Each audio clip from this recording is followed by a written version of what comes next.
Welcome, and thank you for joining us today. Feel free to use the chat function to ask any questions or submit feedback. My coworkers should be able to respond while I present the PowerPoint slides. And at the end, we will also have time for questions and feedback.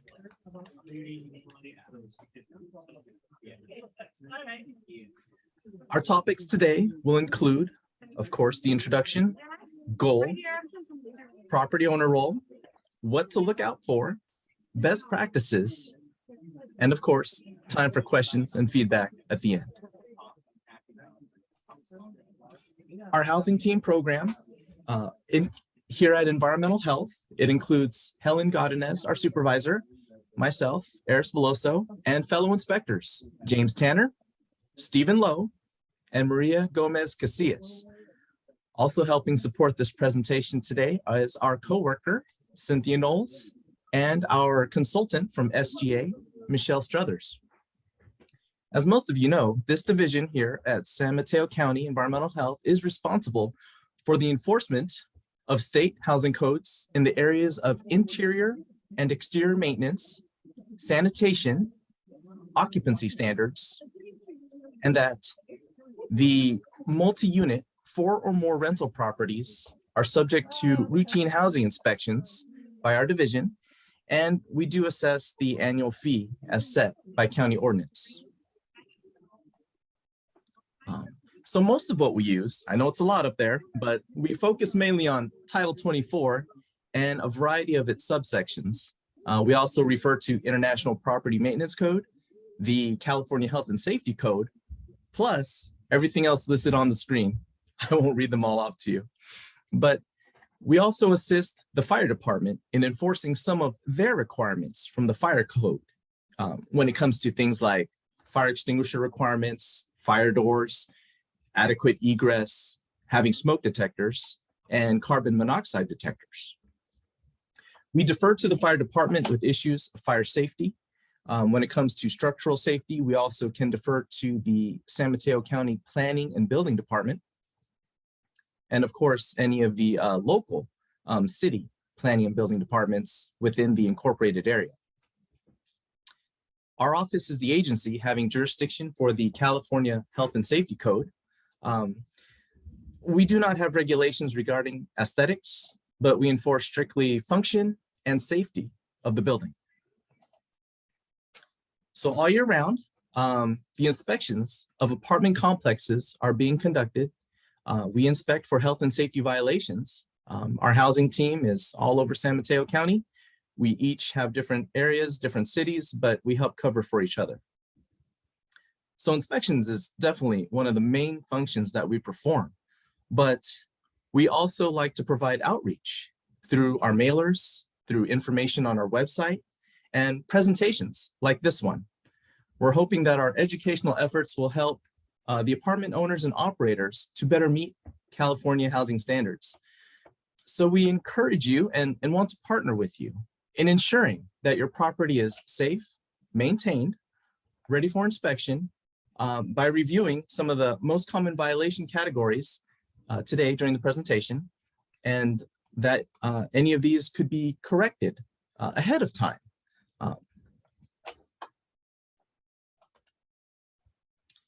It is our practice to knock on at least 10% of the building doors to receive any concerns, comments, questions, or complaints regarding the tenant's housing. If we're able to meet and greet and chit chat with them, that's great. If no one answers the door, we keep on going. So our goal is to have safe buildings that meet or exceed state minimum standards. In turn, these safe buildings will help keep the family safe. So it's better to be safe, proactive, and implement best practices. We definitely recommend doing your own site inspections just to stay current and aware of any issues that need to be worked on. So please avoid postponing needed repairs, such as structural damage that's visible in these pictures on the screen. So to avoid violations, best practice, correct any potential issues before your inspection. Be proactive about the building maintenance and its upkeep. Being proactive will help you avoid most of the common violations that we come across.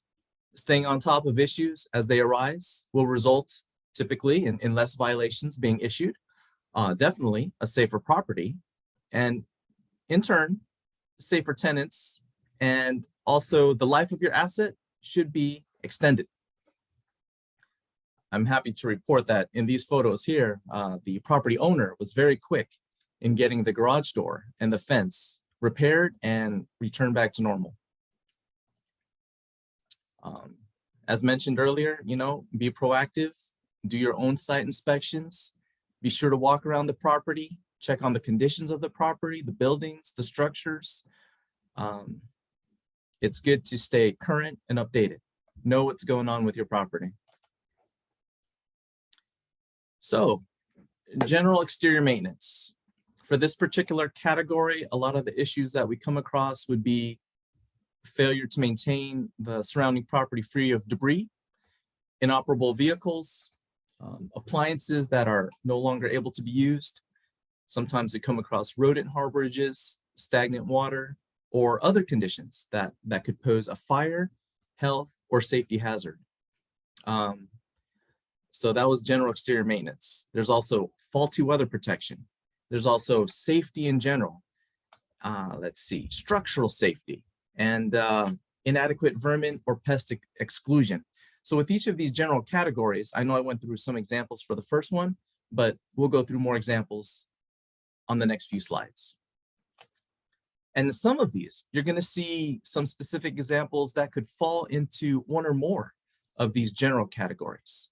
The general categories, again, being general exterior maintenance, faulty weather protection, safety, structural safety, and the last one, inadequate vermin or pest exclusion. You'll see that some of these could fall into one or more. All right, general exterior maintenance. We talked about how there could be failure to maintain the surrounding property free of debris, inoperable vehicles, vehicles improperly used as storage. I've got some photos for you, such as leaking pipes. What else? The fire extinguisher cabinet.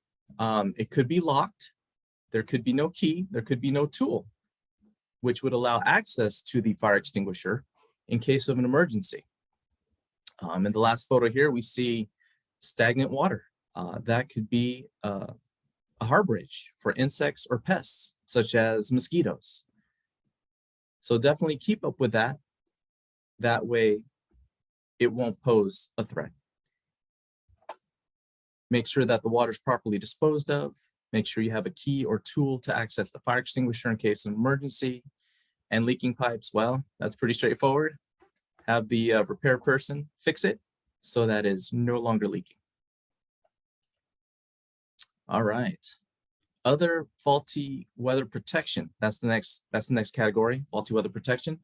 Some of the examples or issues that we come across in this particular category would include deteriorated or peeling exterior paint, faulty weatherproofing of exterior walls or the roof, the foundation, the windows or doors. We don't want any of those to leak or to allow inclement weather or water intrusion. Inadequate weather stripping, improperly sealed building penetrations, whether these penetrations be for piping, wiring, or vents, those need to also be properly sealed. In this particular picture, you can see there's an issue with a broken window. There's an issue with peeling paint. In some cases like this, either the portion that needs repair or work, it could be replaced. Like in some cases, they'll get a whole brand new garage door and install it. Or in some cases, they'll just choose to repair the existing garage door. At least there's options. Now for the category of safety, some of the issues that we come across would include lack of a properly maintained fire safety equipment, such as a smoke detector or a fire extinguisher, and or carbon monoxide detectors. Sometimes we'll see unit exterior doors that are blocked and unable to be used in case of emergency egress that's needed. Sometimes other avenues like walkways, balconies, or balcony walkways are blocked with stuff preventing emergency egress. In this particular photo, you'll see that the hot water heater is lacking a temperature pressure relief piping, specifically the one in the middle. It's got the temperature pressure relief valve, but no discharge piping attached to it. You gotta have that. Also noticeable in this photo is that the braces for the hot water heaters, there's not enough. Typically this size would need at least 2 braces to keep it secure in case of a possible turnover or falling over during seismic activity or an earthquake. We talked a little bit about the fire extinguishers earlier. Some things we check for are they in a proper cabinet? Is the cabinet in good condition? Is it accessible? Stuff like that. So with the fire extinguishers, remember they should be certified annually or purchased within the past 12 months and properly charged. And when it comes to the temperature pressure relief valve piping on a hot water heater, one thing to look for is that the opening of that discharge piping is within 6 inches above grade to no more than 2 feet above grade. There are also specific requirements as to the location of the discharge piping opening. The next category we have here is structural safety. Some of the issues that we come across when it comes to structural safety include unsecured, damaged hand and guardrails, damaged walkways, damaged supports for balconies, walkways. What else? Damaged stairways. Sometimes the steps are in disrepair. In this particular photo, you can see how there's cracks in the exterior walls. In the middle photo, you can see how one of the handrails is not securely in place. And in the third photo, here we can see that the concrete walkway is broken. So much to see out there. Always something new every day. In this next category, inadequate vermin and pest exclusion. Some of the examples that we come across would include holes and damage to windows and doors, holes and damage to vents or screens. Sometimes there's an accumulation of junk, trash, or debris. Sometimes we've got tree limbs and branches within 3 feet of the unit roof. Here we've got some photos for some specific examples. Like in the first picture here, we see that the tree limbs are touching the roof. Vermin like rats, mice, they could probably climb up the tree and onto the roof and get access to the property. So we always recommend trimming that back to prevent that from happening. In the middle picture, right off the bat, there's a hole in the wall. Down towards the bottom, we can see a drying machine exhaust vent cover is not properly installed. Even the self-closing mechanism doesn't look like it's working properly. Other vermin or pests could enter the building through that exhaust vent piping. In the third picture, the access panel is pretty damaged. Vermin and pests could gain access into the building walls through there as well. So those were all the not so good photos. Now let's move on to best practices. So for the category of general exterior, we recommend maintain the surrounding property free of debris and inoperable vehicles. Sometimes people use vehicles improperly as storage. We definitely write that up and try to educate that should not be used for that purpose. An accumulation of junk, trash, and debris on the property or on the sidewalkways of the property or the backyard. Yeah, that should be properly disposed of and not be allowed to accumulate. So next, we've got some photos for you. In the first picture, you can see this property looks pretty well maintained. No accumulation of junk or trash. In the next photo, we see the paint is good. The doors are good. The steps, they're all there. The guardrails, they're all there. It looks well maintained. It's better to keep the property neat and in good repair. Best practices for weather protection. The roof definitely keeps the rain out, prevents moisture intrusion. Rain gutters and downspouts, they should be clear and working properly to keep water away from the building. Other things we come across were broken windows, broken doors, damaged weather stripping. It's good to repair or replace as needed. Maintaining exterior paint in good condition, and wooden frames like the door frame, the window frame, or any other part of the building that's made of wood. Sometimes there's dry rot or wood rot. It's good to remove the damaged sections and repair it. That way it doesn't spread to the rest of the building.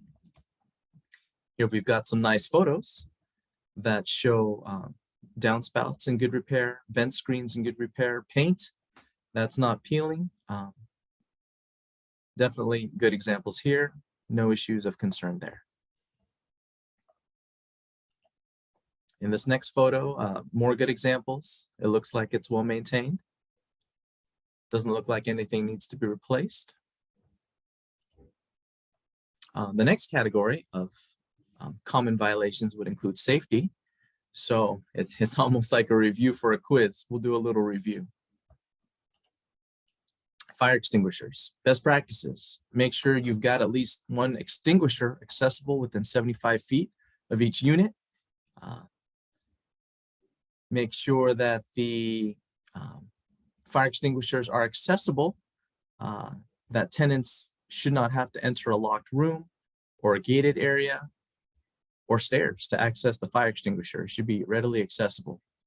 The fire extinguisher should be certified within the past 12 months. Basically, it should be certified annually. Another option would be to make sure that your fire extinguisher was purchased within the last 12 months and properly charged. You could always start off with a brand new one.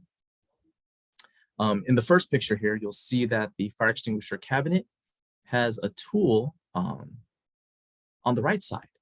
It's magnetic, it's sticking to the side of the cabinet. That tool can be used to break the glass and gain access to the fire extinguisher, which is in the locked cabinet. In the middle picture, it's a little bit easier to see that the gauge should be in the green. That way it shows that it is properly charged and that the tag attached to it indicates that it has been certified within the last 12 months.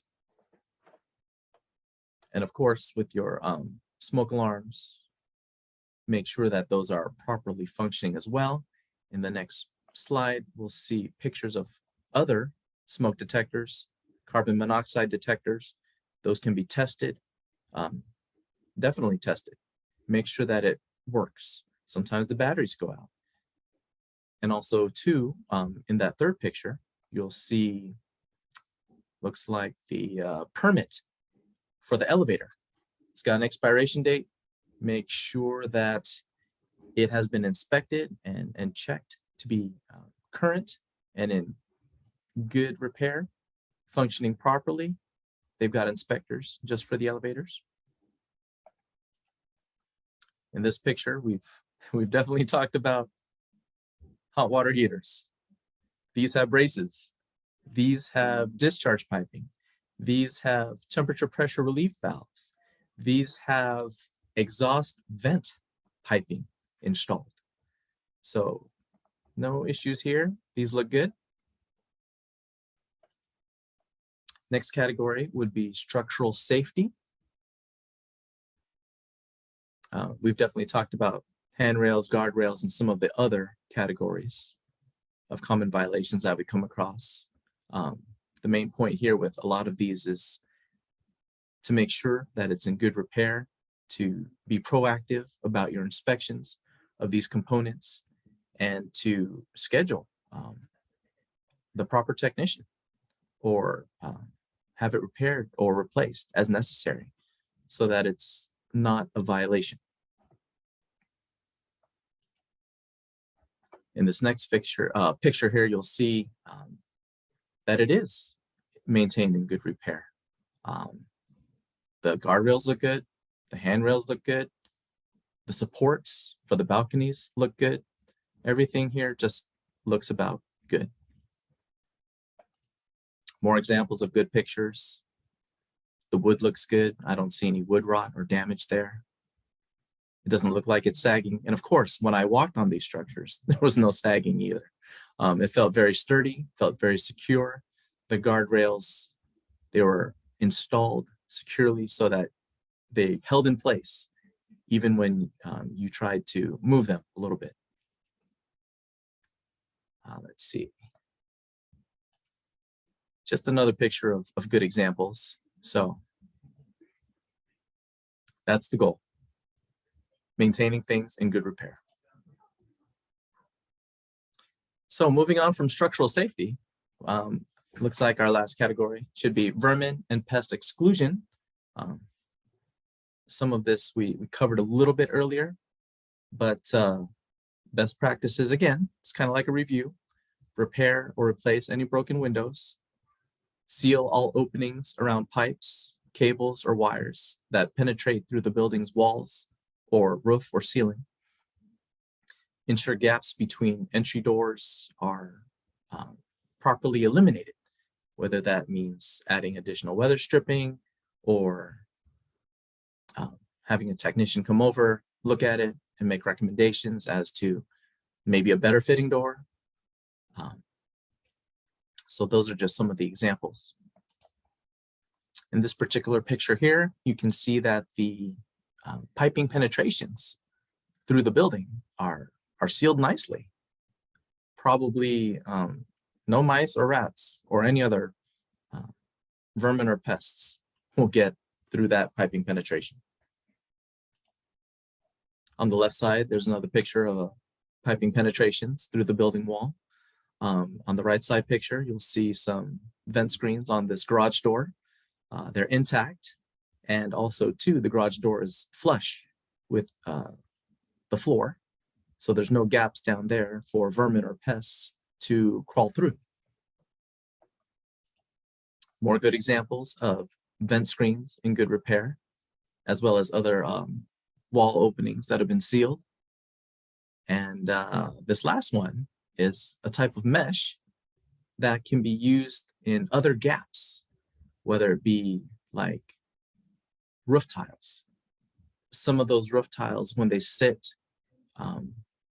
they have curves and slight openings. So when those openings are stuffed with this type of material, that helps to prevent the intrusion of vermin and other pests. So that was kind of fast. Hope you enjoyed the ride. Are there any questions at this time?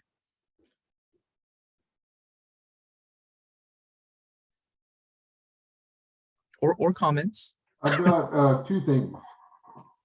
One question, one comment. All right. First, the comment, great presentation. Oh, thank you. Second is the question. Sure. My water heater in my building is down in the parking garage. Okay. Good. It's in a cabinet, but my contractor screwed the door shut. Oh, wow. So we need to get those screws out, right? I would recommend that because you're going to want to check on your water heater and make sure it's, not needing any attention, not needing a service call. Right. So I mean, it's fairly new, but also, is it recommended we get a recirculation pump? Well, we always refer to the manufacturer's recommendations and install guidelines. So if that particular make or model calls for that, then sure, we always recommend going with the manufacturer's guidance. So basically, I was thinking of adding one to the plumbing so that when they turn on the water, they don't waste a bunch of water to get hot water. Sure. You have a plumbing circuit that goes, you know, around the units with return, and you could circulate the hot water. It sounds good. But I'm not a certified plumber, so It's not, I it's not also required or anything. I definitely also recommend checking with a certified contractor plumber. And what about on-demand water heaters? Are those allowed? I believe so. Okay. I don't see why not.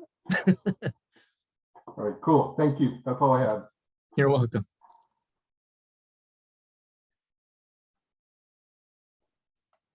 Hello.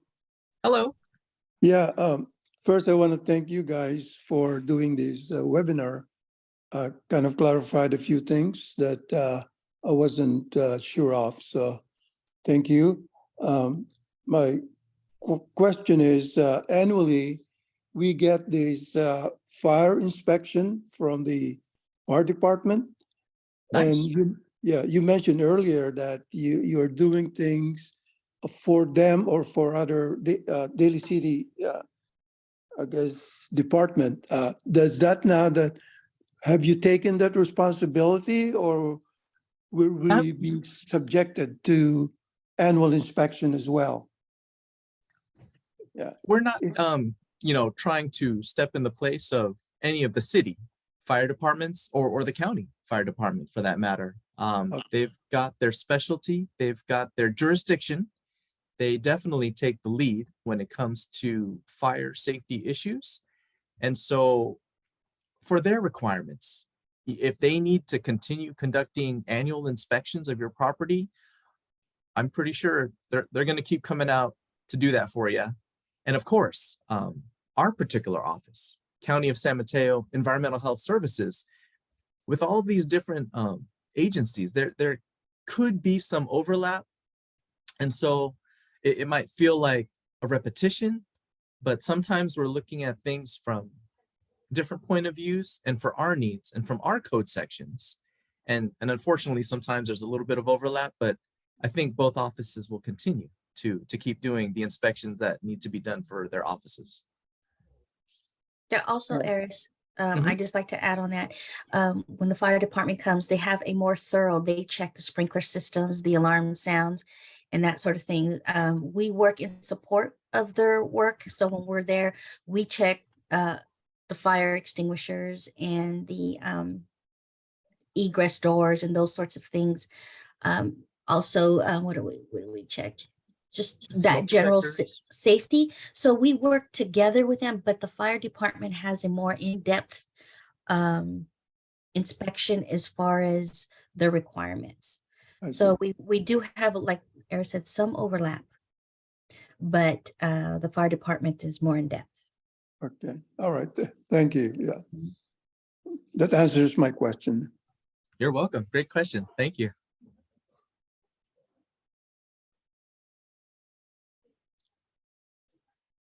Crickets. We are definitely open to any other questions. If not now, in the future,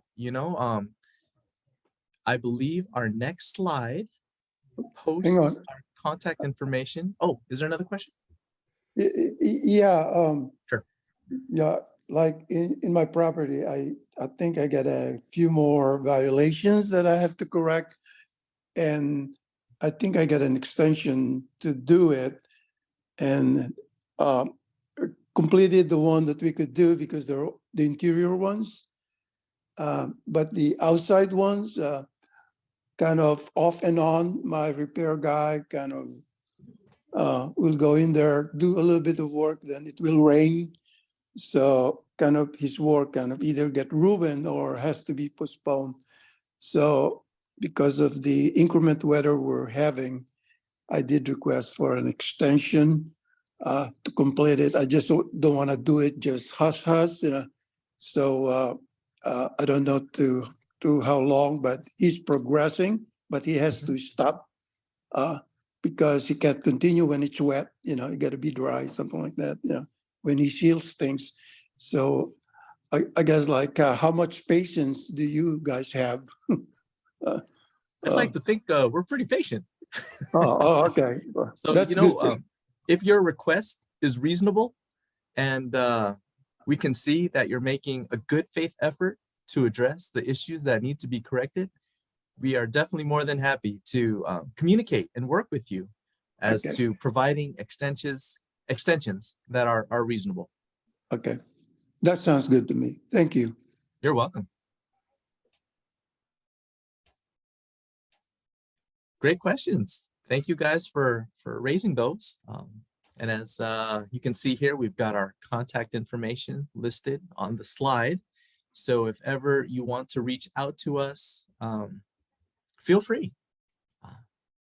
And if we can't help you, we'll refer you to the other agency that has that specialty or that know-how. And hopefully the team effort will help us all reach the solution and answer that's needed. Oops. It looks like we have one more question in the chat. Okay. Oh, looks like James just answered it. Oh, good. Let's see if there's any other slides here aside from this one. Oh, we saw that one already. And I think that was it.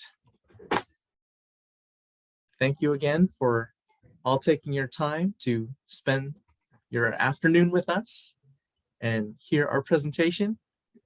And again, if you have questions later or need to reach out for any questions or clarifications, feel free. We are more than happy to help you out in any way we can. Thank you. Thank you very much too. You're welcome. Okay. Bye-bye. All right.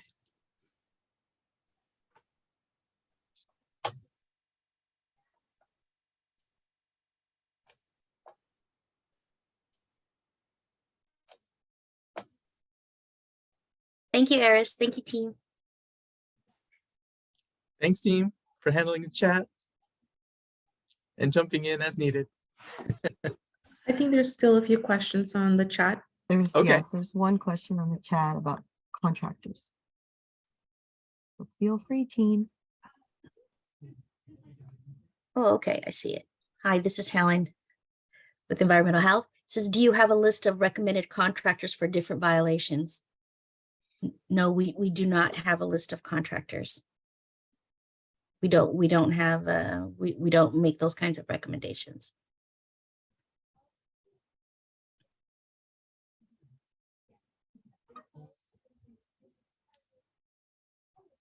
There's also the Contractor State Licensing Board. I love that website because it should have an up-to-date list of contractors within the state of California about their specialty, what type of licenses that they hold, and which of those licenses are currently active, whether it be a plumbing license, building license, general engineering license. There's so many licenses. And what's nice about the Contractors License State Board website is that it also lists the key personnel of that particular company. And it also lists what is their current workers' compensation coverage.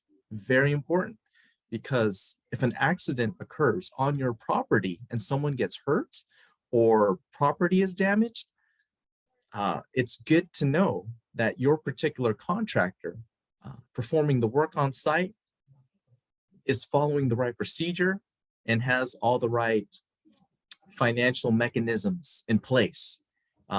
It protects them. It protects you as the property owner. Too many stories I've heard about a person performing work for a property owner, and then something bad happens, and it finds out that the repair person is uninsured. Oh my gosh, that just opens up a whole nother world of complication and issues to deal with. So that's something I would highly recommend to just about anyone I come across when it comes to hiring a contractor to do work for you, is to make sure that that they are properly and currently actively licensed, certified, and have the proper financial mechanisms in place, such as insurance, workers' compensation, stuff like that.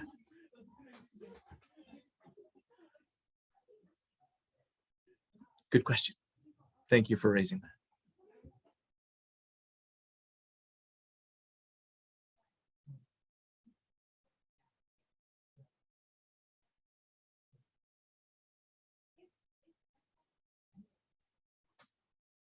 And of course, to the fellow teammates, if there's any other suggestions you want to mention, feel free. I notice the other participants on the line, we still got maybe 4. So definitely open to any more last minute questions or ideas you may have. I would just like to thank everyone for showing up and joining us for this presentation. Yes, I'm sure we'll have more. Plus, we've got a video in the works. Maybe the video presentation will also end up on our website. That way, it's always available.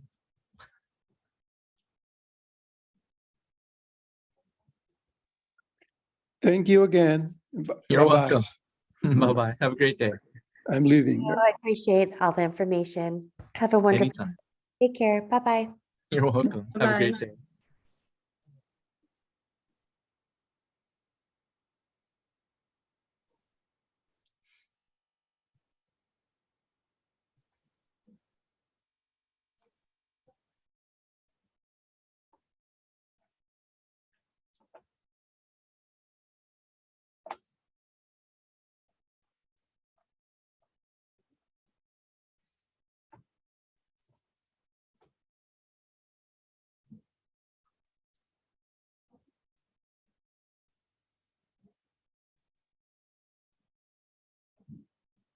I think that's a wrap.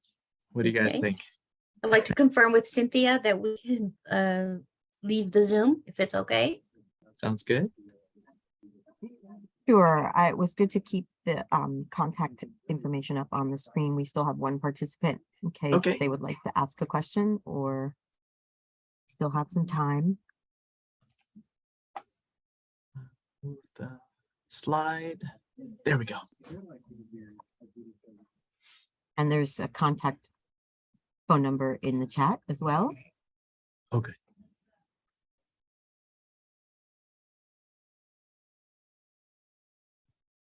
I think that's it. We're good. Thank you. Sounds good. Thank you. Thanks again, Cynthia. everyone. Thank you, everyone. Thank you. Y'all have a good day.